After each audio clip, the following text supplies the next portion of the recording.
আসসালামু আলাইকুম ওয়া রাহমাতুল্লাহি ওয়া বারাকাতুহু। ইন্নাল হামদালিল্লাহ নাহমাদুহু ওয়া নুসাল্লি আলা রাসূলিহিল কারীম আম্মা বা'দ।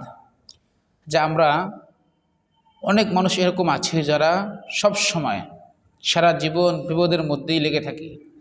সব সময় আমাদের সমস্যা অসুবিধা সুবিধা হতেই থাকে। এই বিপদ সেই বিপদ, ছেলে অসুস্থ, মেয়ে অসুস্থ, বাবা মা অসুস্থ, স্ত্রী সন্তান অসুস্থ, আত্মীয় স্বজন অসুস্থ, এক অসুস্থের পর আরেক অসুস্থ লেগেই থাকে।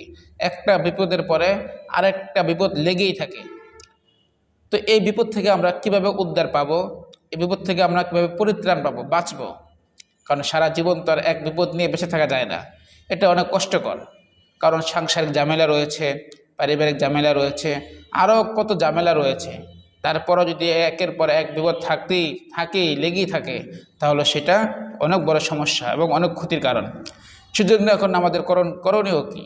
আমি আপনাদেরকে এমন একটি দোয়া শেখাবো, যদি আমরা এই দোয়াটি নিয়মিত পড়তে পারি, যেভাবে বলবো সেভাবে যদি আমরা পাঠ করতে পারি, তাহলে আশা করি ইনশাআল্লাহ যেই দিনই আমরা এই দোয়াটা পড়ব, ওই দিন আল্লাহ তাআলা আমাদেরকে সমস্ত বিপদ আপদ থেকে হেফাজত করবেন ইনশাআল্লাহ। দোয়াটি রাসূল সাল্লাল্লাহু আলাইহি ওয়াসাল্লামের হাদিস থেকে বর্ণিত।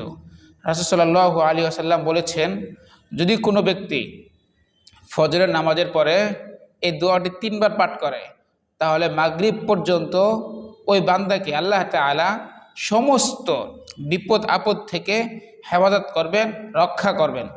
আবার যদি কেউ মাগরিবের নামাজের পরে এই দোয়াটি 3 বার পাঠ করে, তাহলে পরের দিন ফজর নামাজ পর্যন্ত আল্লাহ তাআলা ওই বান্দাকে সমস্ত বিপদ আপদ থেকে হেফাজত করবেন এবং অনাকাঙ্ক্ষিত যে মৃত্যু রয়েছে, হঠাৎ মৃত্যু, এই মৃত্যু থেকেও তিনি হেফাজত করবেন।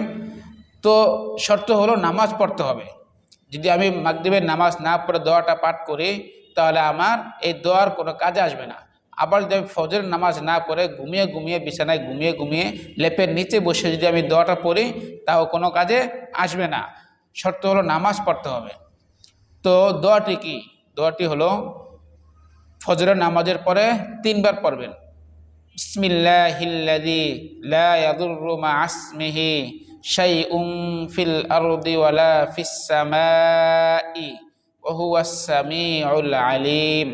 আবার বলছি, বিসমিল্লাহিল্লাযী লা ইয়াদুররু মা'a ইসমিহি শাইউন ফিল আরদি ওয়ালা ফিস সামাই ওয়া হুয়াস সামিউল আলিম।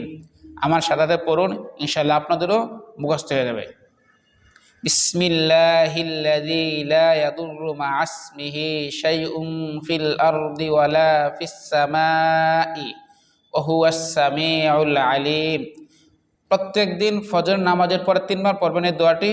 এটি হাদিসে বর্ণিত দোয়া, মাসনুন দোয়া। এবং মাগরিবের নামাজের পরও 3 বার এই দোয়াটি পড়বেন সুন্দরভাবে। এই ভিডিওটা দেখে আপনারা মুখস্থ করে নেবেন ইনশাআল্লাহ। আশা করি যেই দিন এই দোয়াটা পড়বেন, ওই দিন আল্লাহ তাআলা আপনাকে সমস্ত বিপদ আপদ থেকে হেফাজত করবেন ইনশাআল্লাহ। যেহেতু এটি হাদিসে বর্ণিত দোয়া এবং নবীজি সাল্লাল্লাহু আলাইহি ওয়াসাল্লাম এই দোয়াটি আমাদেরকে পড়তে বলেছেন, নিঃসন্দেহে যদি আমরা ইয়াকিনের সাথে, বিশ্বাসের সাথে এই দোয়াটি পড়ি, আল্লাহ তাআলা আমাদেরকে ওই দিন সমস্ত বিপদ আপদ থেকে হেফাজত করবেন, রক্ষা করবেন।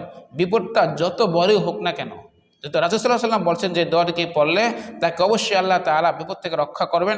অবশ্যই ইনশাআল্লাহ এই ইয়াকিনের সাথে বলতে পারে, এই দোয়াটি পাঠ করলে আল্লাহ তাআলা আমাদেরকে সমস্ত বিপদ আপদ থেকে হেফাজত করবেন।